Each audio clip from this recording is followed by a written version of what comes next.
तो आज मेरे साथ बॉलीवुड के ऐसे सिंगर हैं जिन्होंने अपने गानों से धमाल मचा के रखी हुई है, वो चाहे पाकिस्तानी म्यूजिक हो या बॉलीवुड म्यूजिक हो। बॉलीवुड में फिल्म कभी अलविदा ना कहना का सॉन्ग काफी काफी पॉपुलर हुआ था, मितवा। मेरे साथ हैं बॉलीवुड सिंगर शफकत अमानत अली खान। उनसे लॉकडाउन के बारे में भी बातचीत करेंगे और उनकी जिंदगी के बारे में भी बातचीत करेंगे। शफकत जी, आपका बहुत बहुत स्वागत है टीवी एनआरआई पे। बहुत शुक्रिया जी, थैंक यू वेरी मच। तो लॉकडाउन का काफी चल रहा है मुद्दा, तो लॉकडाउन के बारे में पूछेंगे आपसे। आपका जो लॉकडाउन है वो कैसा चल रहा है, आप क्या कुछ कर रहे हो लॉकडाउन में? लॉकडाउन बिल्कुल वैसा ही है। हम लोग जितना उसको फॉलो कर सकते हैं किया है, लेकिन चूंकि हम म्यूजिशंस हैं और हमें मुख्तलिफ प्रोजेक्ट्स पे काम करना पड़ता है, तो जितना काम तो हम घर से कर सकते थे हमने घर से किया, लेकिन कुछ कामों के लिए स्टूडियोज जाना पड़ा। बट वी मेड श्योर कि हम लोग जितने भी SOPs हैं वो फॉलो करें और अपनी हिफाजत का ध्यान रखते हुए कुछ प्रोजेक्ट्स पे काम किया है। उसके अलावा हम लोग नई नई जो कॉम्पोजिशंस हैं, जो नए गाने हैं, जो हम लोग बैठ के इस वक्त टाइम है, फुर्सत है, तो हम लोग उन गानों पे काम कर रहे हैं। तो आप एक्टिविटीज कौन कौन सी कर रहे हो लॉकडाउन के दौरान, अगर बात की जाए? एक्टिविटीज़ एज सच कोई है नहीं, बट मेरे घर पे ही I do my exercise, I do my recordings, और अपने जितने भी डेमोज हैं वो हम लोग बना के रख लेते हैं और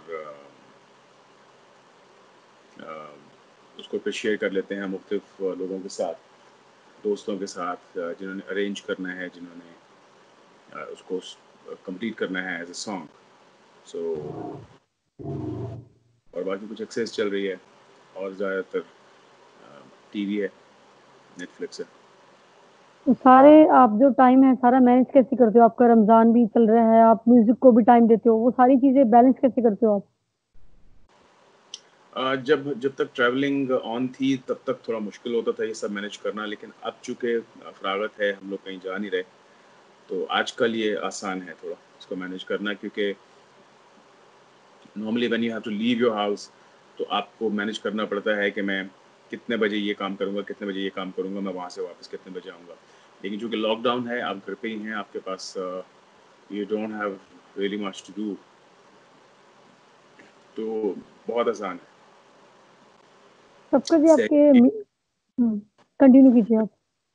जी, सैरी सैरी भी घर पे ही, इफ्तार भी घर पे है, और बाकी बस उसके बाद टाइम ही टाइम होता है, तो फिर डिसाइड कर लेते हैं कि अभी किस चीज़ को निपटाना है पहले।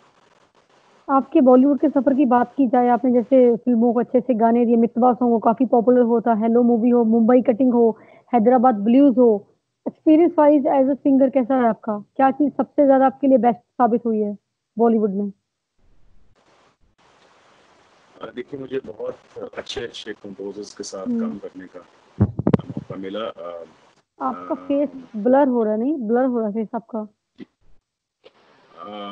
I don't know, must be the net.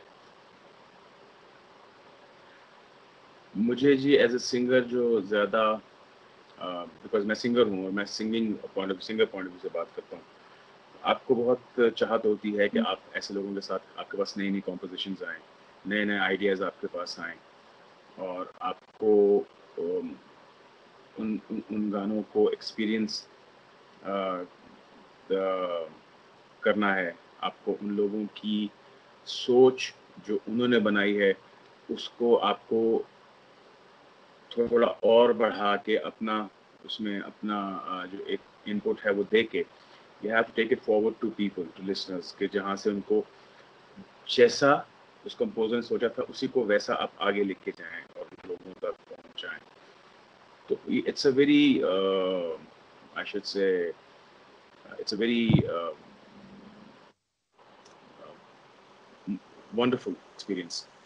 सो मुझे बहुत अच्छे अच्छे प्रोड्यूसर्स के साथ काम करने का मौका मिला, and I think that's the best part of it. Patiala घराना से आप बिलोंग करते हो, वो संगीत ही विरासत में मिला है, वो चीज कितनी खास रही है जिंदगी में? क्योंकि गॉड, ये किसी भगवान गॉड गिफ्ट से कम नहीं है।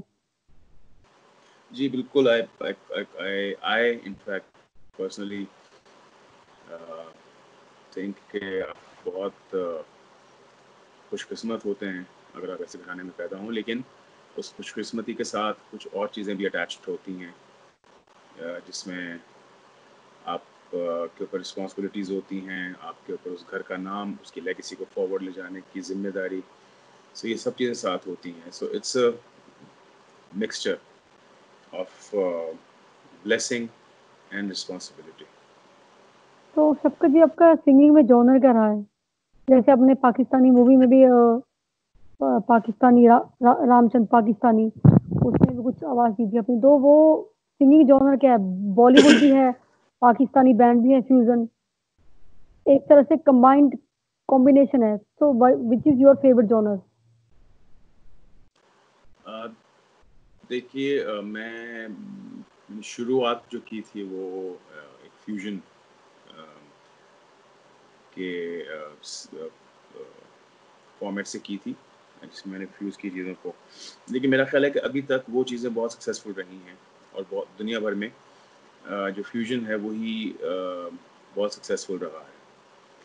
क्योंकि जब आप ब्लेंड करते हैं 2 चीज़ों को और 2 डिफरेंट जॉनर्स को, तो फिर आपको एक बहुत ही तीसरी चीज़ बड़ी खूबसूरत निकल के आती है सामने।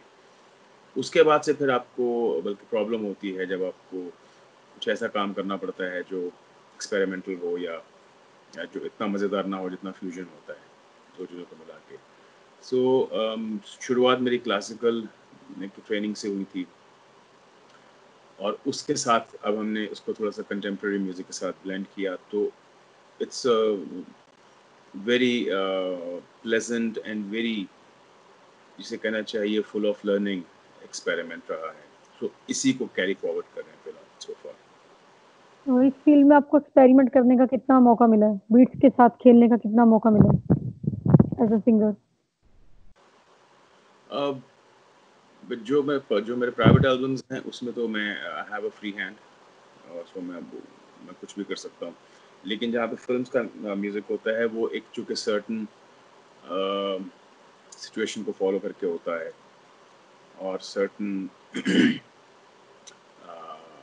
उसकी थीम होती है, क्योंकि उसको फ़िल्म में एक सर्टेन जगह पे फिट बैठना होता है। तो उसमें प्रोड्यूसर्स को, जो म्यूज़िक प्रोड्यूसर्स होते हैं, उनकी थोड़ी-सी बाउंड्रीज़ होती हैं। लेकिन इन योर प्राइवेट एल्बम आपके पास you have a free hand, you can do whatever you want. तो मेरा ख़्याल है अपनी प्राइवेट एल्बम्स में मैंने कुछ काफ़ी एक्सपेरिमेंट्स किए हैं। लेकिन फ़िल्म्स जहाँ तक हैं, वो they always want that song to be a hit and according to the films demand. Pakistani singers Bollywood में आते हैं, उनको काफ़ी इम्पोर्टेंस दिया जाता है, लेकिन पीछे काफ़ी अली फज़ल को बैन कर दिया गया था बॉलीवुड से। तो ये चीज़ कहीं न कहीं आपको लगता है कि गलत है? वो एक एक प्लेटफ़ॉर्म के लिए आते हैं, अपने कंट्री से वो लोग आते हैं कि वो बॉम्बे आके कुछ काम करें, फ़िल्म्स में काम करें, फ़िल्मों में गाने गाएँ। तो ये कहीं न कहीं लगता है कि गलत हो रहा है, ये जो चीज़ है। आप कितना एग्री करते हो इससे? अम, देखिए, ये एक पॉलिटिकल सवाल है और मैं रिफ्रेन करूँगा अपने आप को, हुँ। Refrain from answering it. लेकिन मैं इतना ज़रूर कहूँगा कि अम, हमेशा डिफरेंसेस और जितने भी आपके डिस्प्यूट्स हैं, उनको एक ऐसे लेवल तक ज़रूर रखना चाहिए जहाँ पे आप पलट के उसको डिस्कस कर सकें और उसको टेबल पे लाके सॉल्व करने की बात कर सकें। मैंने बहुत अरसा पहले भी कहा था कि अ, एक चीज़ को बनाने में बहुत टाइम लग जाता है, लेकिन सैबोटाज करने में उसको 2 सेकंड लगते हैं, उस चीज़ को खराब करने में। सो मेरा ख़्याल है हमें उन लोगों को रिस्पेक्ट करना चाहिए ज़्यादा जो पीस अभी भी बात कर रहे हैं। जिसकी बहुत सिंपल मिसाल मैं आपको देता हूँ, अगर 2 ग्रुप आमने-सामने खड़े हुए हों और वो अगर मिलना चाह रहे हों, प्यार-मोहब्बत की बात करना चाह रहे हों, उनमें से कोई एक बंदा जो उस ग्रुप का हिस्सा नहीं है, अगर वो दूसरे ग्रुप के ऊपर एक पत्थर फेंक दे और उस पे दोनों ग्रुप्स की लड़ाई हो जाए, तो मेरा ख़्याल है वो बंदा ज़्यादा स्ट्रॉन्ग है जिसने पत्थर फेंका। वो आपके ग्रुप का था भी नहीं, उसका आपसे कोई ताल्लुक भी नहीं था, लेकिन आप उसने आपके ऊपर पत्थर फेंक के 2 बड़े ग्रुप्स की लड़ाई करवा दी। सो मेरा ख़्याल है कि जो भी लोग पीस को सैबोटाज करते हैं, उनका किसी मज़हब से, किसी मुल्क से ताल्लुक़ नहीं होता। उनका सिर्फ एक ही आका होता है, एक ही लॉर्ड होता है, एक ही उनका बॉस होता है, जो होता है पैसा। और वो पैसा लेते हैं और वो अपना काम कर जाते हैं, और हम अ, अपने जोश और अपने अकल की जो सरहदें हैं उनको छोड़ के पार जाके हम लोग पागलपन करते हैं और हम उनके हाथों बिक जाते हैं, उनके हाथों में खिलौना बन जाते हैं। सो हमें थोड़ा सा ख्याल करना चाहिए, सोचना चाहिए on a bigger level, larger level, और लार्जर स्केल पे हमें सोचना चाहिए कि जैसे क्रिकेट है, स्पोर्ट्स हैं, म्यूज़िक है, आर्ट्स हैं, अदर फॉर्म्स ऑफ आर्ट्स हैं, एक्टिंग है, इन लोगों को अगर आप जैसे एक बॉन्ड अगर रहता और वो उसको नहीं तोड़ते, तो शायद कुछ बातचीत का और रास्ता भी निकलता, जल्दी निकल आता। अभी भी निकल आएगा, क्योंकि आप ज़िंदगी भर लड़ते नहीं रह सकते। और दुनिया भर में ये एक बड़ा नोन फैक्ट है कि जंग ने कभी किसी का भला नहीं किया। वो चाहे जो मुल्क जीतता है उसका भी भला नहीं होता, जो मुल्क हारता है उसका भी भला नहीं होता। सो जंग at the end of the day destruction होती है, और लोगों की ज़िंदगियाँ ख़राब होती हैं, फैमिलीज़ अपने प्यारों को खो देती हैं, चाहे वो बॉर्डर के इस तरफ हों या बॉर्डर के उस तरफ हों। इसलिए हमें अपनी अक्ल इस्तेमाल करनी चाहिए, और ऐसे लोगों के हाथों में खिलौना नहीं बनना चाहिए जो चाहते हैं कि ये दोनों मुल्क आपस में लड़ते रहें। जब आप बॉम्बे आए थे तो मतलब स्टार्टिंग में जब आपने स्टार्ट करी किया था अपना शुरुआत में, तो किसी तरह की दिक्कत आई थी आपको? क्योंकि मोस्टली ये होता है कि यू फ्रॉम लाहौर पाकिस्तान, तो ऐसा कोई डिफिकल्टी का सामना करना पड़ा था या इजीली सब कुछ आपने मैनेज कर लिया था? नहीं जी, आप इट्स वाइस वर्सा। जैसा मैं बता रहा हूँ कि मैं हम्म। जहाँ पे भी गया, जब उनको पता चलता है कि हम फ्रॉम पाकिस्तान, तो वो प्यार जो होता था एज एन आर्टिस्ट, वो डबल हो जाता था। उसमें एक और एंगल प्यार का शामिल हो जाता था कि ये क्रॉस द बॉर्डर से आए हैं, ये पाकिस्तान से आए हैं। लाइकवाइज जब इंडिया और पाकिस्तान का एक फाइनल लाहौर में हुआ था, तो जो इंडिया से लोग आए थे यहाँ पे, वो यहाँ से बहुत प्यार समेट के गए थे वापस। टैक्सी जो कैब ड्राइवर्स थे, उन्होंने लोगों से, जब उनको पता चलता था कि इंडियन है, तो उनसे पैसे नहीं लेते थे उनको ड्रॉप करने के। होटल्स में उनको स्पेशल ट्रीटमेंट मिलता था, उनको स्पेशल रिस्पेक्ट मिलती थी। लोगों ने यहाँ पे चाहा कि वो उनके घर पे आएँ, खाना खाएं, उनके साथ टाइम बिताएं। लाहौर में शॉपिंग करने जाते थे, उनको अगर किसी ने ख़ास तौर पे उनके लिए बिल्कुल उनको वेव ऑफ नहीं कर दिया पैसा, तो एटलीस्ट उनको एक बहुत रीज़नेबल और बहुत बड़ा डिस्काउंट मिलता था।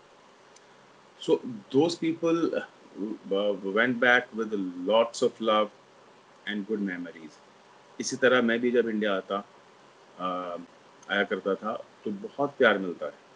मुझे कभी भी फील नहीं हुआ था कि मैं किसी दूसरे मुल्क में आया हूँ। मुझे ऐसे लगता था जैसे I am just in another city. तो वो जो आज की युवा पीढ़ी यूथ है उनको कितना अंडरस्टैंडिंग है म्यूजिक का? क्या वो फ्यूजन सूफी को उतना अंडरस्टैंड आपके अकॉर्डिंग कर पाते हैं जितना वो रैप को करते हैं और म्यूजिक को करते हैं? कितनी समझ है उनको आपके अकॉर्डिंग? देखिए, अब अच्छा म्यूजिक बनाए तो वो अपने आप को खुद ही मनवा लेता है। उसको, उसमें किसी को, अगर कोई रैप का दीवाना है, लेकिन अगर उसको, चूंकि वो रैप को समझता है, तो अब उसको बुरा रैप और अच्छे रैप में समझ में आती है। तो जो बुरे रैप को पसंद नहीं कर रहा, लेकिन उसको, अगर उसको रैप, अच्छा रैप समझ में आता है, तो उसको अच्छा म्यूजिक समझ में आता है किसी न किसी तरीके से। लिहाजा अगर आप अच्छा म्यूजिक बनाएंगे, वो किसी भी फॉर्म का हो, हम्म। तो मेरा ख्याल है वो कोई भी, चाहे रैप करने वाला हो, चाहे हार्डकोर रॉक म्यूजिक सुनने का है, या वो किसी भी किस्म का, ऐसा किसी भी फॉर्म का हो, लेकिन अगर आपका गाना अच्छा है और आपकी क्रिएशन अच्छी है, तो वो सब लोगों को इक्वली पसंद आती है। अगर इक्वली नहीं, तो कम ज़्यादा हो सकती है थोड़ी, लेकिन पसंद ज़रूर आती है। सो इट डिपेंड्स, उसके ऊपर डिपेंड नहीं करता कि वो लोग रैप सुनते हैं ज़्यादा। ये वो असल में ये है कि आपने कितना अच्छा काम प्रोड्यूस किया है। तो गानों को रीमिक्स करना कहाँ तक सही है आपके मुताबिक? क्या करना चाहिए उनको, या उसकी जो ओरिजिनलिटी एक एक एक, एक किस्म से वो खत्म हो जाती है? क्या वो ऐसी ओरिजिनलिटी अगर ऐसी रहेंगे तो ज्यादा बेटर है? लोग ज्यादा ओरिजिनल सुनना पसंद करते हैं, पर आजकल दौर है रिमिक्स का, तो उसके अकॉर्डिंग सब कुछ जो है वो सेटअप करना पड़ता है। देखिए, इंस्पिरेशन एक अलग बात है, और किसी पूरे गाने को यूज़ कर लेना, और उसमें चूँकि हमारी जो प्रेज़ेंट सिचुएशन है, उसमें अब इसको नहीं इम्पोर्टेंट समझा जाता कि बताया जाए कि ओरिजिनली किसने बनाया था ये गाना, और ये ओरिजिनली कॉम्पोज़िशन किसकी थी, और किसने लिखा था, किसने गाया था। तो चूँकि वो क्रेडिट्स नहीं होते, तो हमारे जो जब लोगों को बताएँगे नहीं आप, तो वो लोगों को समझ में नहीं आएगा। अम, मेरा ख़्याल है कि अगर आप उसमें ओरिजिनल जो उसके लोग हैं, जो उसके जिन्होंने बनाया, जिन्होंने इसको प्रोड्यूस किया, जिन्होंने गाया, अगर आप उनको ड्यू क्रेडिट उनके जो हैं, अगर उनको दे दें, तो कुछ इसमें बुराई नहीं है। लेकिन अगर आप सिर्फ़ डिपेंडेंट हो गए हैं कि पुराने गानों को उठा के उनमें नया बीट डाल के और उसके ऊपर एक आइटम नंबर करके आप इसको हिट कर लें, सो मेरा ख़्याल है that is not right somewhere. तो ये अभी चीज़ आप थोड़ा सा, अभी लॉकडाउन है, थोड़ा सा हम आपसे एंटरटेनमेंट चाहेंगे कि आप थोड़ा सा अपने गाने जो बेस्ट बॉलीवुड नंबर्स है वो आप सुनाइए थोड़े से, ऑडियंस के लिए, फैंस के लिए। देखिए, ऑनलाइन तो इतना ज़्यादा पॉसिबल नहीं होता कि आपको पूरे-पूरे गाने आप सुना सकें, लेकिन मतलब कुछ लाइनें उनकी। ओ अपने रूठे पराए रूठे, यार रूठे ना, ख्वाब टूटे वादे टूटे, दिल ये टूटे ना, रूठे तो खुदा भी रूठे, साथ छूटे ना, ओ अल्लाह वारियां, ओ मैं तो हारियां, वो टूटी यारियां मिला दिया। और This मितवा तो is बन। to all Indian friends, dedicated to all my Indian friends. What about मितवा, जिससे जो फेमस सॉन्ग है बॉलीवुड का कन का, वो तो जी, काफी मेरे आज भी लिए उसको। बता दे तू, किस ओर चला है तू, क्या पाया नहीं तूने, क्या ढूंढ रहा है तू, जो है अनकही, जो है अनसुनी, वो बात क्या है बता, मितवा कहें धड़कने तुझसे क्या। That was awesome. Shafqat ji, experimenting में कितना बिलीव है? जी, मेरा बहुत बिलीव है, बहुत स्ट्रॉन्ग बिलीव है, बिकॉज़ मैंने जैसे फ्यूजन जो होता है वो एक्सपेरिमेंट ही होता है असल में, क्योंकि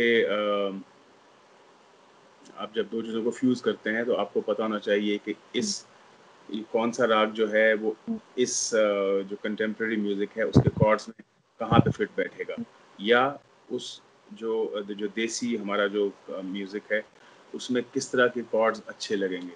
सो this is really important. So ये एक्सपेरिमेंट ही होता है आपका, because you try out new things. So I believe कि इफ यू कीप एक्सपेरिमेंटिंग और वो एक अच्छी प्रोडक्शन बन के सामने आ जाए, तो उसमें बुराई नहीं बल्कि अच्छाई है। आजकल गानों में मेलोडी मिसिंग क्यों है, क्या रीजन है? क्योंकि मोस्टली अब हम लोग पुराने गाने उठा रहे हैं और उनको रीमिक्स करके दे रहे हैं। सो जब आपके पास एक ऐसी इतनी बड़ी जो लोग काम करके चले गए, अगर उनका बनाया हुआ आपके पास मौजूद है और आपको ज़रूरत नहीं है, आपको सिर्फ उसमें थोड़ा म्यूज़िक ऐसा डाल के जिसके ऊपर डांस हो सके, तो मेरा नहीं ख्याल कि कोई मेहनत करने को तैयार होगा फिर, या नई मेलोडी निकालने को तैयार होगा। क्या ये जो रीमिक्स आज का जो कंटेंट है ट्रेंडिंग में, ऑडियंस इसको एंजॉय कर रही है, यूथ इसको एंजॉय कर रहा है, जो उनको परोसा जा रहा है वो उसको एक्सेप्ट कर रही है, कहीं ना कहीं लगता है ये गलत है, उनको म्यूजिक की समझ नहीं है, उनको रीमिक्स सुनने को मिल रहा है, जो जहाँ जहाँ देखो रीमिक्स ही बज रहा है। जी, मेरा ख्याल है कि जो हम लोग अब नई जनरेशन की बात कर रहे हैं वो उनके साथ बिल्कुल है ज़्यादती, बिकॉज़ उनको कुछ नया ओरिजिनल सुनने को नहीं मिल रहा। वो पुरानी कॉम्पोज़िशन को नए म्यूज़िक के साथ सुन रहे हैं और उसी में बिलीव कर रहे हैं कि ये नया गाना है। लेकिन उनको नहीं पता समवेयर कि ये बहुत पहले एक हिट गाना रह चुका है। सो मेरा ख़्याल है कि थोड़ी ज़्यादती है, थोड़ी इनजस्टिस है और ऐसा भी नहीं है कि टैलेंट की कमी है। मेरा ख़्याल है कि लोग इतने माशाल्लाह टैलेंटेड हैं, वहाँ पे भी, यहाँ पे भी, कि आप अपनी नई क्रिएशन और अपने गाने को हिट कर सकते हैं। जिस तरह पुराने जो जैसे शंकर एहसान लॉय हैं, मिस्टर रहमान हैं, सलीम सुलेमान हैं, प्रीतम हैं, for that matter Sajid Wajid हैं, विशाल शेखर हैं। बल्कि मैंने शायद कहीं पे सुना था कि विशाल ने एक ट्वीट किया था कि stop using our compositions, go make your own. ऐसा कुछ उन्होंने ट्वीट किया था, जो सही बात थी। आप अगर साकी साकी को दोबारा नया म्यूज़िक देके और इस तरह के पुराने गानों को आप निकाल के अगर यूज़ करते रहेंगे तो फिर आपका टैलेंट कहाँ गया? कहीं ना कहीं लगता है आपको बॉलीवुड में जो कंटेंट है वो खत्म हो चुका है। अभी मसक अली ने रिक्रिएट किया मरजावा मूवी में सिद्धार्थ मल्होत्रा और तारा सुतारिया का, जबकि ये ओरिजिनल गाना दिल्ली सिक्स का है, सोनम कपूर का। वो ज्यादा ऑडियंस को अट्रैक्ट करता है, या आपके अकॉर्डिंग ये जो इन्होंने रिक्रिएशन इसको नई तरीके से पेश किया है मरजावा मूवी में, वो ज्यादा अट्रैक्ट कर रहा है ऑडियंस को आपके अकॉर्डिंग? मैं ऑनेस्टली स्पीकिंग मैंने जो नई क्रिएशन है वो सुनी नहीं, लेकिन मेरा ख्याल है कि दिल्ली सिक्स जो है वो उसका म्यूज़िक जो है उसको मज़ीद कुछ करना शायद बेवकूफ़ी होगी। वो ऑलरेडी मास्टरपीस बने हुए हैं। उनके साथ कुछ करना मेरा ख्याल है ज़्यादा।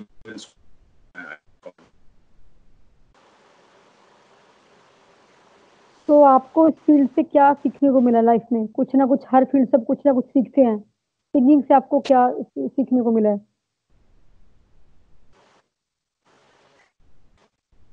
हेलो। देखिए जी, जो अच्छे ये की लाइफ होती है, वो सब आर्टिस्ट जो है वो ज़िंदगी और उनकी सीखना भी रुकता नहीं। तो आप फिटनेस को कितना टाइम दे पा रहे हो लॉकडाउन में? अपने उतना टाइम मिल पा रहा है आपकी फिटनेस को? जी, मैं जितना बिकॉज़ जो है जितना आपकी आवाज कट रही अपने है तौर पे शफकत जी। उतना तो कर रहे हैं। आवाज कट रही है आपकी। हेलो। आवाज आ रही है आपको? हेलो। हेलो। आप सुन पा रहे हो मुझे? वो actually network issue, I think. आप रिपीट करोगे आंसर? वो कट गया था। हेलो। जी, मैं कह रहा हूँ कि चूँकि जिम तो मैं जितना घर पे जितना हम लोग ध्यान रख सकते हैं फिटनेस का उतना रख रहे अभी आपकी आपके लॉकडाउन के बाद फ्यूचर प्लान्स क्या हैं बॉलीवुड के लिए? हैं। बॉलीवुड का तो अभी मुझे पता नहीं है, लेकिन इतना ज़रूर है कि मैं बहुत सारे जो कॉम्पोजिशंस जो बहुत अरसे से पड़ी हुई थी, जो आइडियाज़ मैंने संभाल के रखे हुए थे, ये मेरे पास पड़े हुए थे, जिनको मैं अपने बैंक में रखता रहता था आइडियाज़ को, हमने उन सबको बाहर निकाला है और वो गाने बने हुए हैं। जैसे ही लॉकडाउन में थोड़ी कमी आएगी, थोड़ा नरम होगा, हम लोग वापस नॉर्मल हालात में ज़िंदगी गुजारना शुरू करेंगे, तो will start working on the videos और फिर हम लोग उन वीडियोस को रिलीज़ करेंगे। तो वी आर लॉकडाउन को यूज़ कर रहे हैं to create new songs.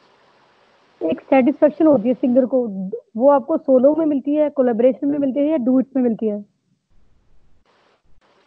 It depends on the song कि गाना कैसा है। कोलैबोरेशन बाज़ दफ़ा अगर अप टू द मार्क नहीं है तो वो आपको सेटिस्फेक्शन नहीं देगी।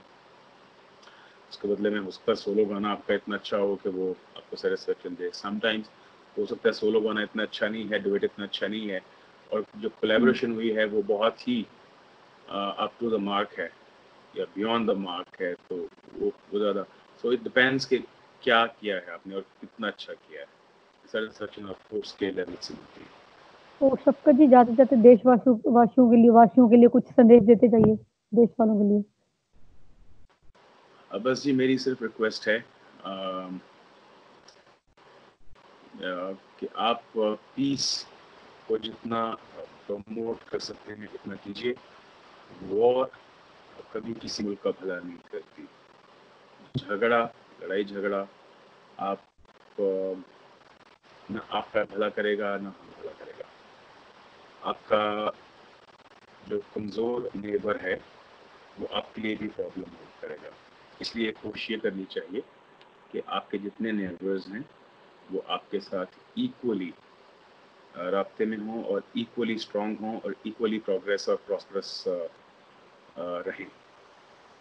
अगर वो प्रोग्रेस करते रहेंगे तो वो दोनों मुल्कों के लिए अच्छा होता है।